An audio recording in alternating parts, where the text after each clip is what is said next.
Hi, food lovers. We're going to be making stir fried rice and peas. Let's get into it. I'm going to get in my salmon and crab stick seasoned with some salt and white pepper. I'm going to go ahead, mix this all together and fry it. I'm going to fry it for about 7 minutes on both sides. That's the salmon. And then when the salmon is fried, I'm going to go ahead and add in my crab sticks and then fry it for about 5 minutes. It doesn't take that long to fry, and once it's all fried, I'm going to take it out and keep it aside.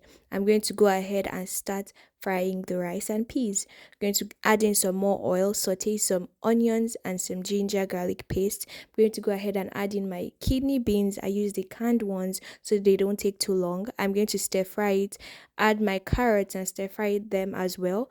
And then I'm going to go ahead and add in my bell peppers. Once I have that all together, I'm going to go ahead and add in my rice. I'm going to stir fry this as well just for a little while, then add in my fried salmon and crab sticks. And then I'm going to go ahead and add my soy sauce, oyster sauce, chili sauce, and sweet chili sauce. Mix it all together, stir fry it until all the flavors are infused. And then I'm going to go ahead and add in my chili flakes and some spring onions for garnish. And then I'm going to enjoy my rice. You see the way I'm enjoying this food and dancing. This is a sign that you should try yours. Thanks for watching. Bye.